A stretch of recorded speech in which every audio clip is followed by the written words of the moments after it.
This is episode number 148 of the Spycraft 101 podcast. Today I'm joined by Ronald Drabkin. Ron earned his bachelor's degree from Duke University and his master's from UC Berkeley. Since then, he's worked in the tech industry, first with Intel Corporation and later as an entrepreneur and investor. He's also written peer-reviewed articles on espionage history in Japan. I invited Ron onto the podcast today to discuss his first book, published earlier this year, titled Beverly Hills Spy, the double-agent war hero who helped Japan attack Pearl Harbor. It's the story of Frederick Rutland, a veteran pilot and aviation pioneer who left the British Royal Navy to work with the fledgling Japanese aviation industry in the 1920s. Rutland's contributions over the coming years helped them leap forward and better prepare for their coming war with their greatest adversary, the United States Navy fleet based at Pearl Harbor. By the way, if you're looking for a way to get friends and family as interested in history as you are, or if you want to learn something new and unexpected every month, then make sure to check out History by Mail. Every month, History by Mail will send you reproductions of famous and influential historical documents from American history.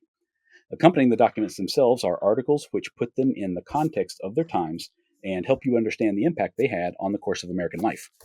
The topics are widely varied, so you're always learning something new across themes that include historic inventions, American wars, and foreign diplomatic relations. I'm really enjoying my own subscription because it's opened my eyes to historic events I knew nothing about. For instance, one of the first packages I received contained a reproduction letter from Annie Oakley to President William McKinley, offering her services as a sharpshooter during the Spanish-American War of 1898. Who knew? Not me.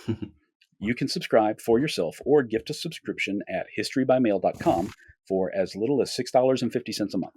Just click the link in the show notes of this episode and use the discount code Justin10 for a permanent 10% off your subscription.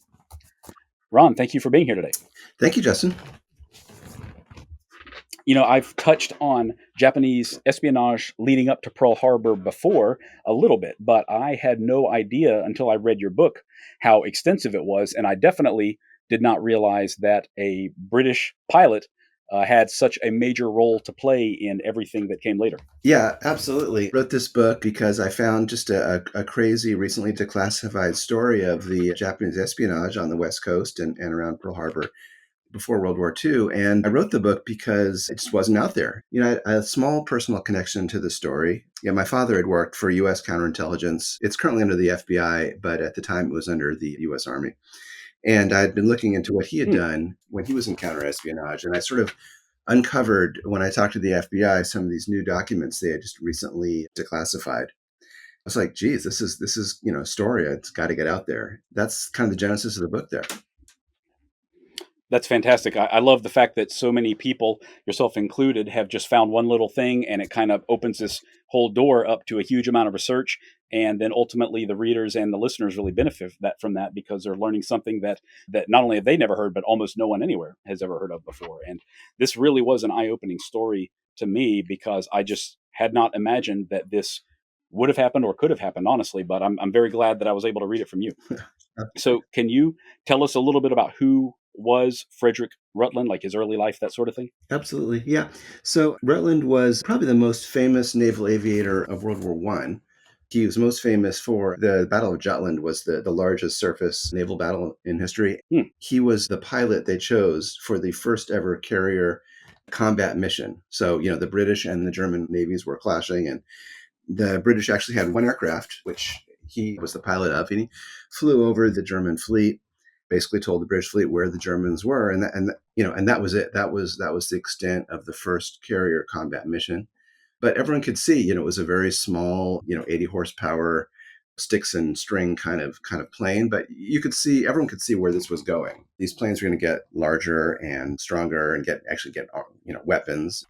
We saw what happened about a little over 20 years later at Pearl Harbor. Man, that's absolutely amazing that he was truly the first, not just an early adopter or anything like that, but truly the first guy to take off and land from a vessel at sea. And would you say that his role was decisive in that battle, or was it just the first time that had been attempted and, he didn't crash upon return or something? Yeah. The British didn't really, it was a little hard for them to figure out a little, what do we radio where? So it didn't work out that well for the British, but everyone could see what was happening, right? The potential there. I see. I Mhm. see. And did he continue to stay at the forefront of this new? I don't know if I'd go so far as to call it technology, but this new strategy, this new way of warfare, anyway, or was he kind of sidelined after that?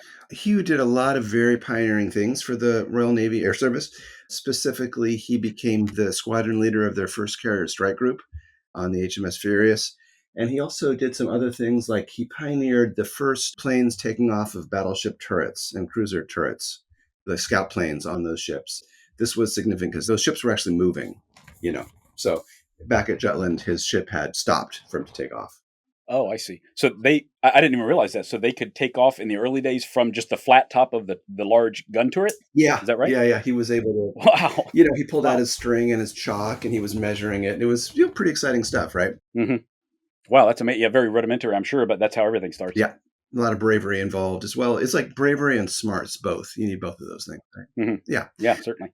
But this, the kind of crazy thing about this fellow Rutland was that he was quite different in background from all the other British pilots. And this was partly one of the reasons for his success. So he was not an aristocratic upper class Englishman, right? He was one of the poorest of the poor. His dad was a itinerant laborer who grew up over by a naval Hmm. base in the south of England. And he sort of grew up watching the British Navy ships come in and out. And it was such a poor family that, well, he joined the Royal Navy when he was 14, lying about his age. And at the time, he was 5'3". And the assumption is he was just that small because he just didn't have enough food growing up, right?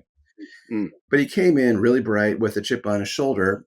The other Royal Navy pilots in World War One, they were typically, you get a 22-year-old graduate of the Naval Academy or of Oxford or Cambridge, right? And he had actually been in the Navy as an enlisted man for about 10 years before getting promoted. And so a lot of the early aviation technology was really engineering. The pilots were fixing these things themselves. They were modifying them themselves, right?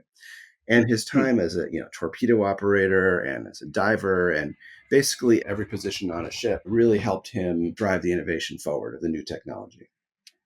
Right, right. On top of his aviation accomplishments, he was just extremely tech savvy, wasn't he? I think he patented some improvements to the radio or something like that. Do I recall that Yeah, correctly? you do. Yeah, it was their really radios were shorting out, and he figured out that it was the moisture in the land radios were shorting out over water. Right. Mm, okay. Of course, right? Right, of course. But he actually Hmm. went in and did the fix and updated all the radios. And, the admirals were like, wow, an recently enlisted man, junior lieutenant pilot has just upgraded all the radios in the entire fleet, right? Hmm. Yeah. Yeah. And that's going to come to play later when you're talking about espionage, because, a lot of espionage is industrial. How do you find the best technology? Right, right. Yeah. Absolutely. So he doesn't have the I guess the ancestral pedigree that a lot of Royal Navy officers have, but he's clearly very, very capable in this new field where there's probably hardly anybody that can do what he do. So why is it that he ended up leaving the Royal Navy rather than making it all the way to admiral or commander of a carrier, strike group or something like that? Yeah, there was a few reasons, but his background did not help him. Right, he was a lower class guy, and these aristocrats didn't typically like that. He was older. He was a little coarse. He was, plain spoken. It was kind of what you'd expect, right, as a very, very Hmm. motivated fella who pulled himself up from his bootstraps. Right. He also did some other things, like he was doing some wife swapping with one of the other officers. That was just not that was just not done. Okay, yeah. Yeah, but You reminded me that I'd forgotten about that briefly, but yeah, that will have an effect on your reputation, I'm sure. yeah, yeah, Okay, yeah. I see. So did he kind of leave in disgrace or anything like that, or did he just ultimately decide that his place was elsewhere? It was definitely not in disgrace. They told him, look, you're going to have a job with the new Royal Air Force. You're just not going to get promoted. You've got the skills. Hmm. We're trying to design new carriers. You know how to do that, but you're not going to get promoted. And he gets really hot under the collar about this. He thinks he's the best. Arguably, he is. Hmm. But that's not the only way to get ahead in the world. And he starts looking around for other options. And the Japanese Navy and the Royal Navy were allies at this time. And Japanese observers had been, with the Royal Navy at the Battle of Jutland, etc. The Japanese navies, they started out their own carrier program, and they've got an office in Westminster in London. And he just walks in there one day looking for a job. He walks in and he says, I'd like to talk with you. But, my name is Rutland, and the Japanese officers there on duty said, we know exactly who you are. We'd like to talk to you. Yeah, I can imagine they would. This was like this is like manna from heaven for Yeah, them, wasn't it? Like the one guy they would want above all others just walked in on his just own. walks right in the office. Yeah. So did they? I mean, was there like a lot of negotiation or legal hurdles or anything like that, or were they just like, "We'll give you whatever you want, and we need your knowledge"? Yeah, the hurdles were around. The British were not happy about him taking some job, and we found some Japanese documents showing what the Japanese had done. He went to work for the Japanese Navy, but that's not what they told the British. They told the British that he was going to be an advisor to Mitsubishi Company, a private company. Hmm. The British still didn't like that, but legally they were able to get by it that way. Yeah. I've got you. I've Mhm. got you. So it sounds to me like the implication a little bit is they already had their eye on Rutland at that point. The British government, were they still keeping tabs on him after he left service? Yeah, they were. They put a file together because they this whole thing with the Japanese. They knew about it because they were breaking Japanese codes, right? As you know, Justin, you can't let people know you've broken their codes, otherwise they change their codes, right? So they threw that in a Right, right, file, and right. it just didn't seem. There were other Britons that were taking jobs over there. He had unusual ability, but they let it go.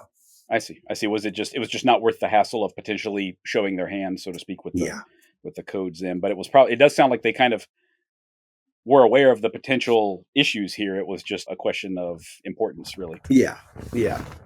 So how did he contribute at that point to Japanese aviation industry or military air power? Yeah. So what they did is normally at that point, the Americans and Brits were all living in this kind of foreign settlement in Yokohama. But what they did is they set them up, down south by the Japanese naval base in Yokosuka, this nice beach resort.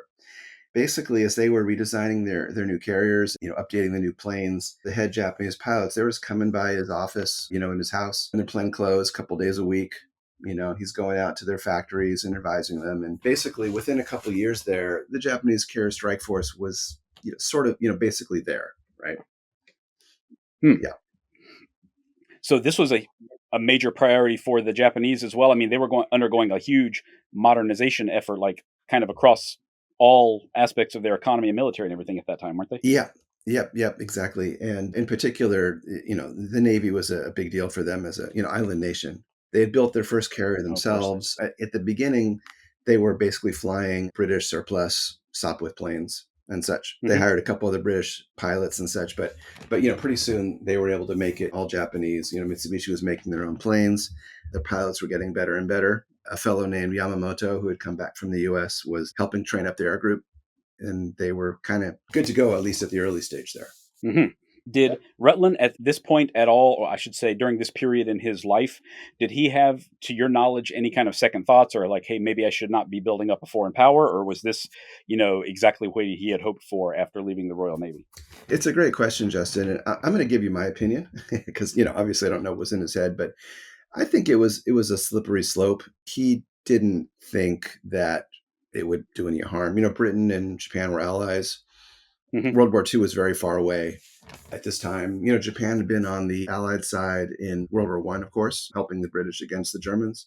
Oh, okay. Okay. I didn't see a hint of any remorse there at that point. Okay, I've got you. And not only that, but he was extraordinarily well paid, as I understand it, for his assistance during that time. Yeah, you should see the houses he was living in Yokohama and later in Beverly Hills. Wow, Ah, yeah. I bet. I bet. So, since you mentioned Beverly Hills, and of course that's the title of the book, what is it that then brought him to America? Early in World War One, the British were definitely the best at airplane technology, right? Aircraft carriers. At some point, the U.S. we started getting better and better as well, and the Japanese wanted to keep tabs on what the Americans were doing around the Navy and aircraft and such. There a bunch of the Japanese guys are sitting around saying we need a source on the West Coast. They hadn't done much espionage yet. They tried a little bit, which I can get into, but they really needed someone who could sort of fit in with the locals. And they were like, we need Hmm. someone like Rutland. And they were like, well, what's he doing these days? And he had gone back to London, and they said, let's talk to him, see if he'll help us. They approach him again. He's kind of bored back in England. He'd been working for his brother-in-law's company, doing some sales. Not the most exciting life in the world. Hmm. They say to him, we'd like you to work for us again, and he's very excited by that. And then they say, we'd like you to move to Hollywood, Los Angeles, Beverly Hills, and that's a shocker for him. But they explain the logic about it. You'll fit in well there. Hollywood's got a lot of British movie stars at the time. Good British colony, and you can help us with the airplanes and let us know what's going on, and it'll be great. Hmm. And he takes them up on it. So I have to assume that at this point he's really under no illusions about what he's doing because this is so different than training aviators or something like that. Do you think that he also kind of jumped into this without any reservations, or was this a little bit like, well, this is quite a bit different? I don't sense that he had any reservations. I think kind of a legend in his own mind, I would say. Hmm. You know, there was, the thought, back in 1932 that there'd be a major war between the US and Japan. To be fair, World War II was pretty far away. Hmm. Hitler wasn't even in power yet. The thought back then was, why would the Japanese ever get into a fight with the US? They could never win, right? Right, That was the right. thought. Yeah. I see. Yeah, I guess he can justify. Well, and almost anyone can justify anything in their own mind if the reward is great enough and they're pulled to do it. So, understandable. But it's just such an unexpected story to me, honestly. That that one of the top Japanese spies in America was a British Royal Navy aviator. I'm just still having a hard time wrapping my mind around it, even though it clearly happened just as you're describing. Yeah.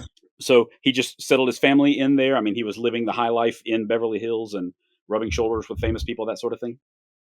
Yep, yep, exactly. He was his house, it's up on Zillow, right? And I looked it up. It's $14 million right Oh now. my gosh. Up in the hills. You can see Westwood, you can see UCLA, you can see the beach. It's a double lot up there, way up, where all the movie stars live.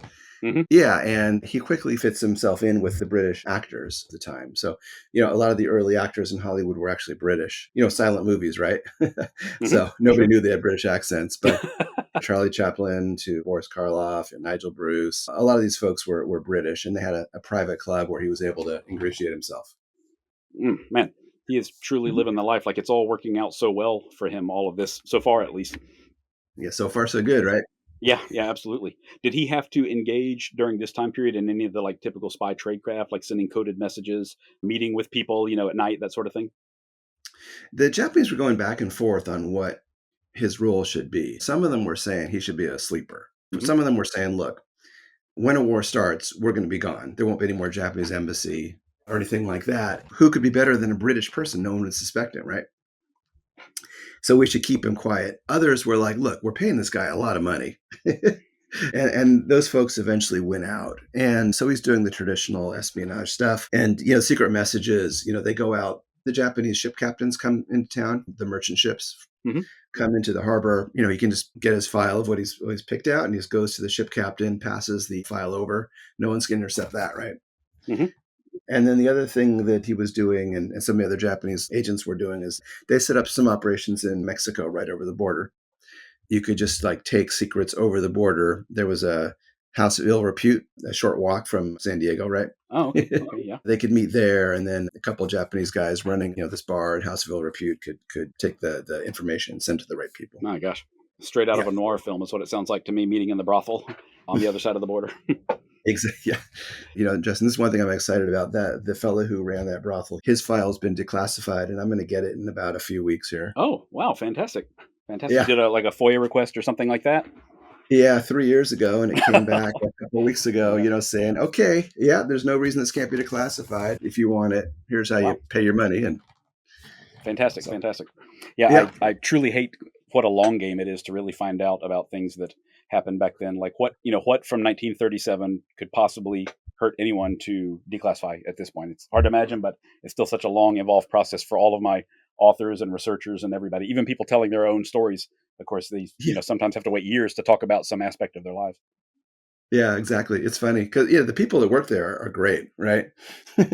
Oh, They're super helpful. I think what happens is usually, the same people or the same researchers are looking into, military pensions. Like, oh, this person, you actually work for them, and that gets prioritized. oh, I see. Okay, interesting. Yeah, I haven't really Yeah. done that myself, so I don't have much of an experience with it. But that's Mhm. that's interesting that you'd have to be kind of competing against so many, requests of varying priorities. I guess that kind of makes sense.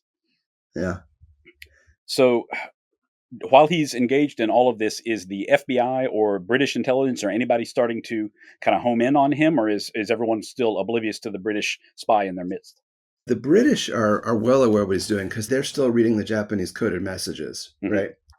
Which are going back and forth between their folks in London and Tokyo. And they're not telling anyone, right? The last thing the British wanted to do, intelligence wanted to do, was to cooperate with US intelligence at that point, right? Oh my gosh. You can play that forward, right? In the future, right?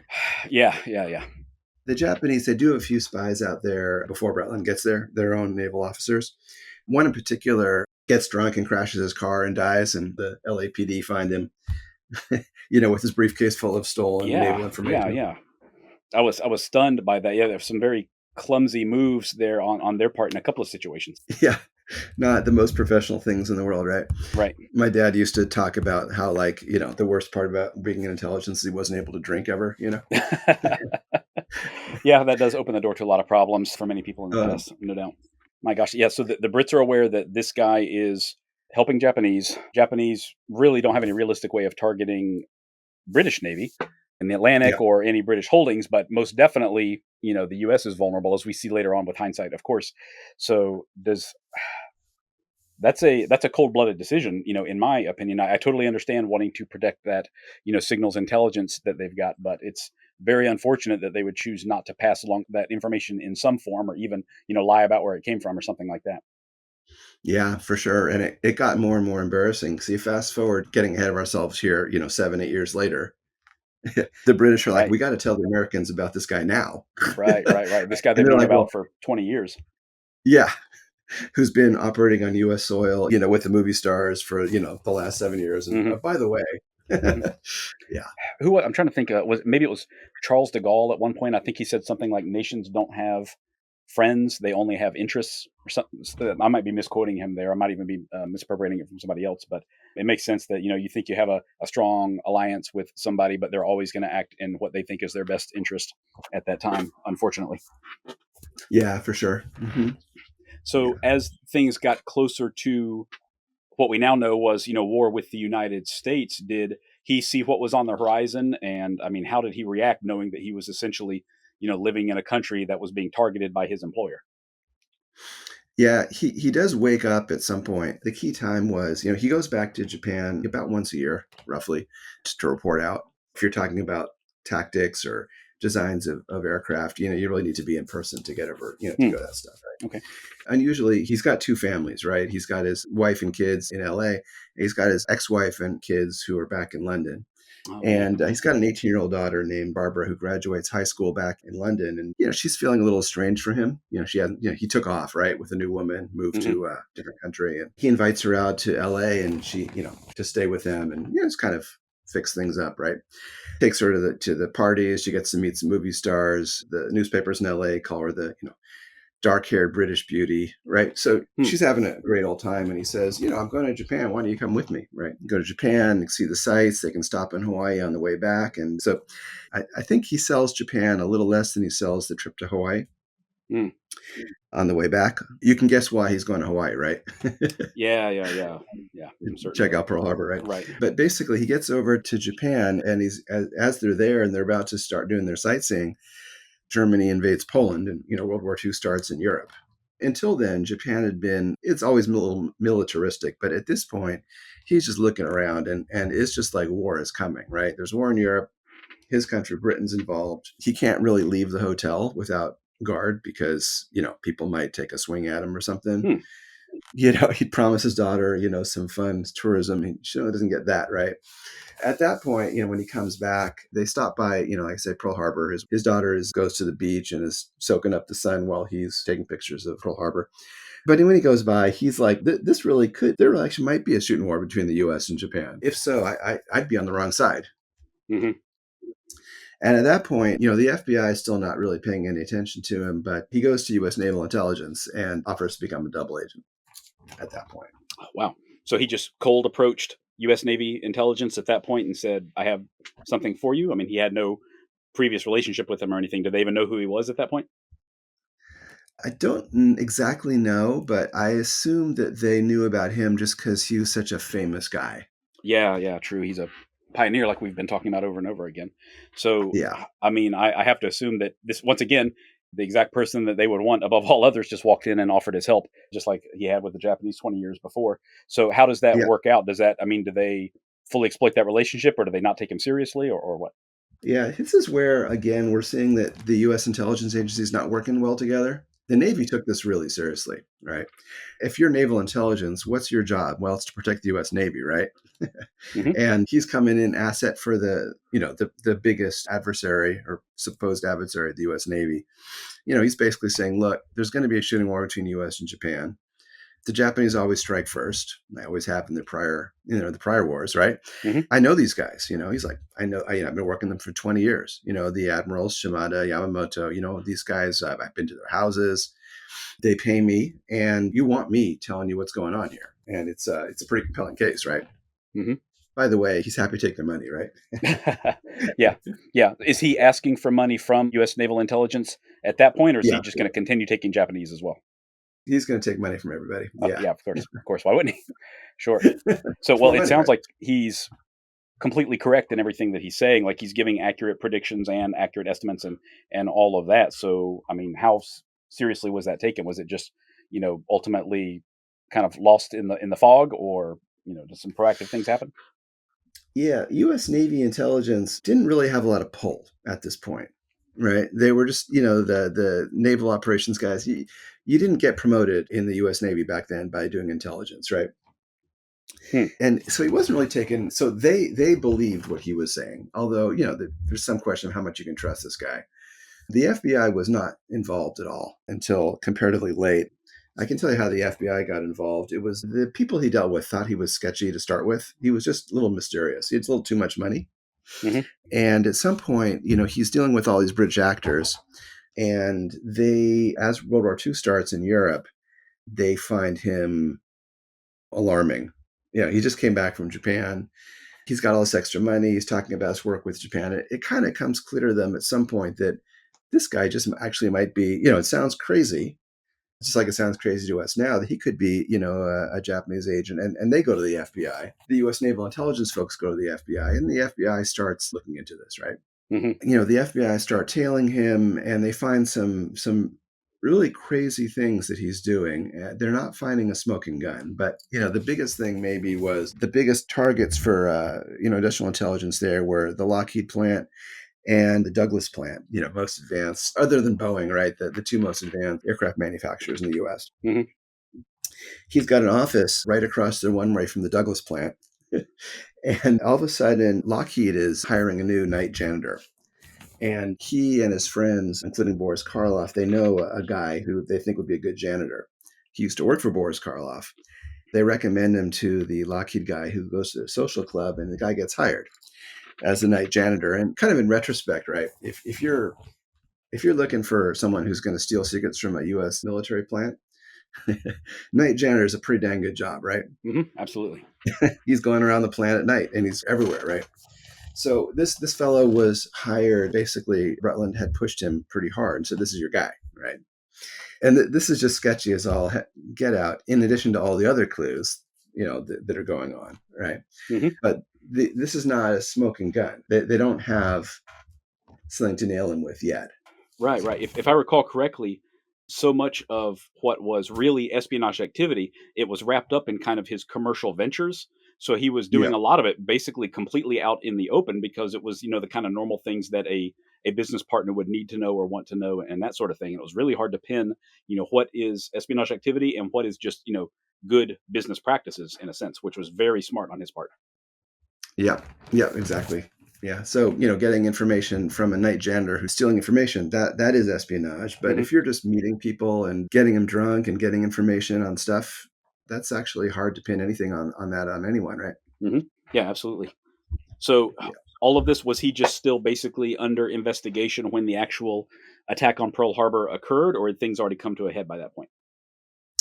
Things came to a head before that point. It just the FBI, and they just realized that there's something, they busted a new Japanese spy, a Japanese naval lieutenant who had been pretty brazenly stealing information, like here's the air defense around the Boeing plant, shift schedules, and Oh wow. where the guns are, right?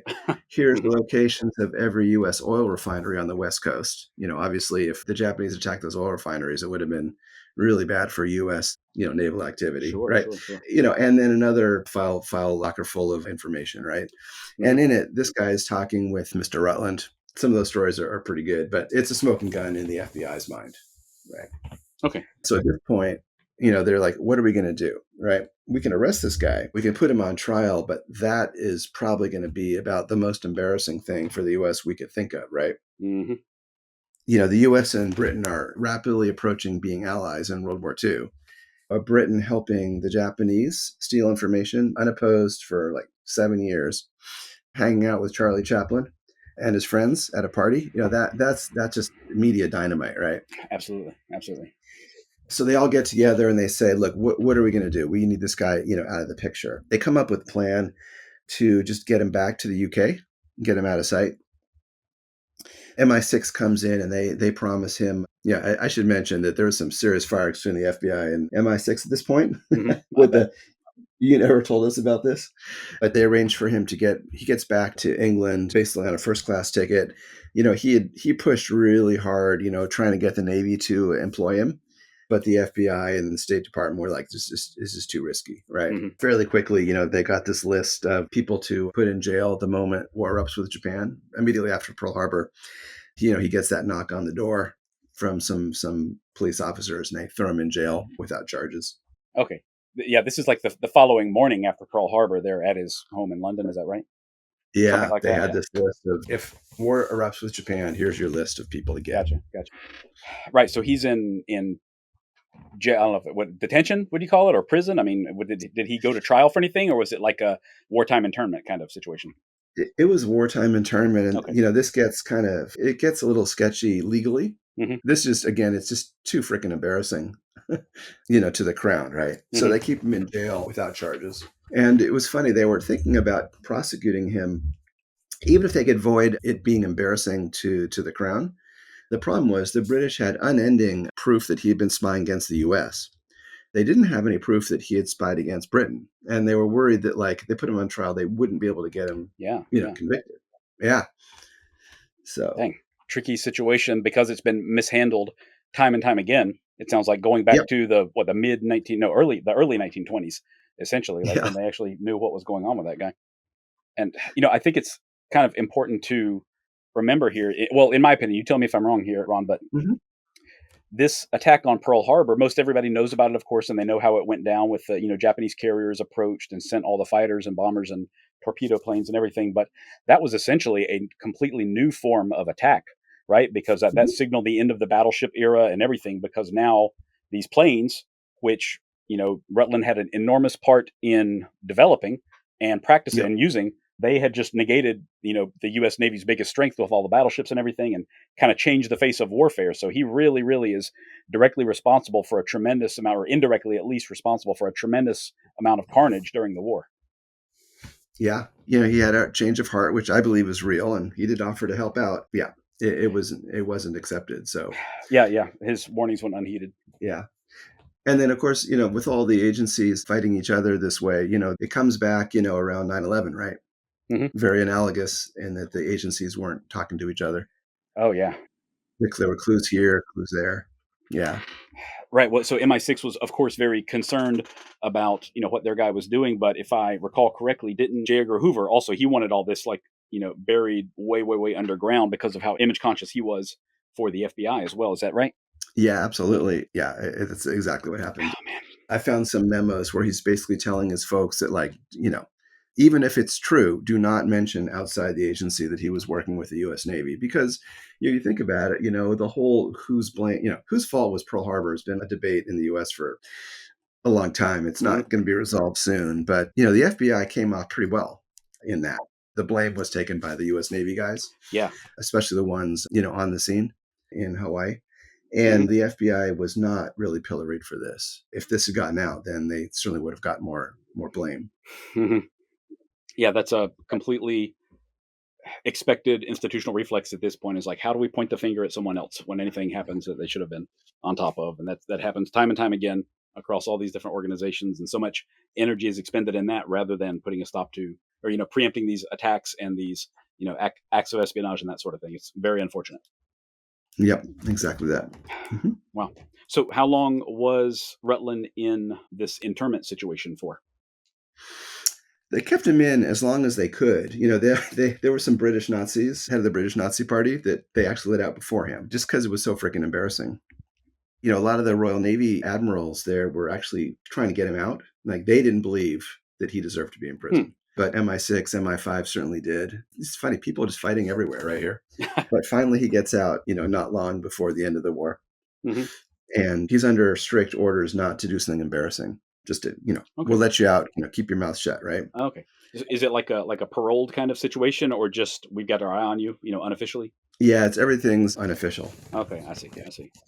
It's funny, let him out. There's this kind of the guy's kids really loved him. It's really obvious from all the correspondence. And his daughter from the U.S. comes out and says, tearfully is telling him, we want you to clear your name. And he's like, I was never charged with a crime. Yeah, yeah, good point. How do you clear your name if you haven't been charged, right? Hmm. They let him out, and he continues to respect the U.S. Navy. He loves the Royal Navy, the people that have gone to bat for him and, his old military service.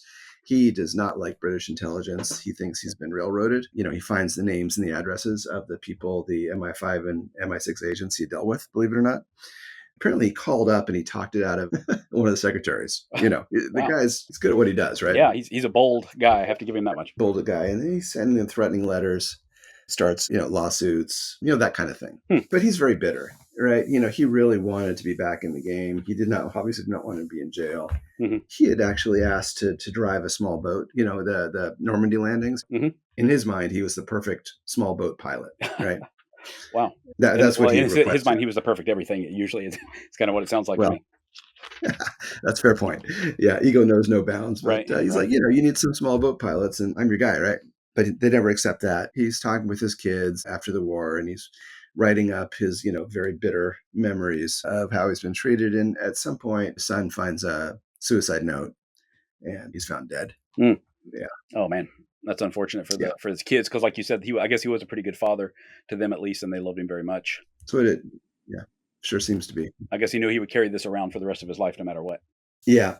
Man, what a story for this guy. And it did seem like my reading of it anyway, the final chapters of the book were that he had a very genuine, heartfelt desire to put the uniform back on and fight for Britain, because it was facing this enormous external threat, of course, and he had never been intentionally disloyal to his home country at the very least. So, of course, I can see why that was a non-starter, like that he was never going to be allowed back in uniform, but it seemed like he was looking for a little bit of redemption there towards the end.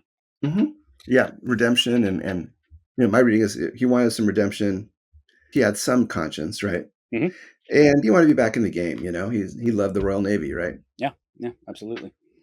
So I'm going to ask your opinion again, Ron. When do you think, or was there a particular point that you think that he probably should have been like, okay, this is too far. I'm spying for a foreign power, as opposed to just providing some, being a consultant essentially to one of our allies. Is there a point that he could have kind of turned this around and negated the all the effects of what we've been talking about here, or was he just always in it, for the money and for the opportunities that it all provided? He definitely was. I believe his change of heart was genuine, but Hmm. it just came too late. Yeah. Yeah, yeah, definitely. Yeah. Well, that happened. That's Um, happened many times in the past for a lot of people as well, unfortunately. But he didn't really understand what the ultimate consequences would be, and I have to assume that the family name was, tarnished long after his own passing as well. Do you have any information on that, like what his kids went on to after that? Anything? his kids actually did really, kind of well in life. Hmm. And there's all these, Justin, all these puzzles in the story. So his oldest son was a doctor in the Royal Navy fighting against the Japanese. Oh Like, wow. why? Okay. That doesn't make sense, right? Hmm. Like, My gosh. against the Japanese, why wouldn't they put his son somewhere else, right? Yeah, yeah, no question about it. Man, what a complex story. And like that's so common for so many of the stories I cover here, is that there are things that are still unknown, unfortunately, and might be for a long time, unanswered questions and things that we can't quite figure out motivations and that sort of thing. But I've kind of had to learn to accept it, with a lot of these stories that we talk about. Yeah. Wow. Unfortunate, isn't it? It definitely is. It's not good for the terminally curious such as myself. Yeah, right. Wow. You and So me both. yep, yep. Well, Ron, this is a fantastic book, like I said, and I learned so much from it. I really appreciate you writing it and all the time that went into researching it and getting everything cleared and publishing it as well. So, for the listeners out there, I strongly encourage you to read this. You'll learn a heck of a lot about the intelligence picture leading up to American involvement in World War II. So, the Mhm. book title, again, is Beverly Hills Spy, the Double Agent War Hero Who Helped Japan Attack Pearl Harbor by Ronald Drabkin. Ron, are you working on another book right now, or do you have some other projects in the works now that this has been published? I am. Yeah, it's definitely going to be about the Japanese Navy. Oh, okay, fantastic. Yeah, it's not quite formed entirely yet, but there's so much out there between Japan and the US that's interesting to me. Sure, I bet. Is that going to be the same time period? Are you like earlier or later in life, or what? Run up to Pearl Harbor for Up to sure. Pearl. Okay, great. Yeah. Yeah. I love revisiting that time period. Believe me, so that's going to be really interesting. And we have not covered by any means everything that Ron described in the book, by the way. So there is so much more about the Japanese espionage network inside the United States in Hawaii, and the development of the carrier based airplanes, the strategy and the technology, everything, and the economic espionage that was going on in the U.S. Plus a Hmm. great look at kind of the golden age of Hollywood. All of those people like Charlie Chaplin, Boris Karloff, others that he mentioned as well. So there's really a lot of breadth and depth to the book, and much more than just Rutland's part in this whole story. So strongly encourage you to pick it up. It's a great read on a couple of different subjects there, and I really enjoyed it. So thank you so much, Ron. I really appreciate your time today. Do you have like a Yeah. social media profiles or a website, anything like that, that people can look you up on if they want to learn more or connect with you? Yeah. On Facebook, it's under Beverly Hills Spy. Okay, Hmm. okay, easy. Yeah. Yep. Fantastic. I see you've done quite a few interviews and that sort of thing as well. So you're really getting this out there, which I'm very glad to see.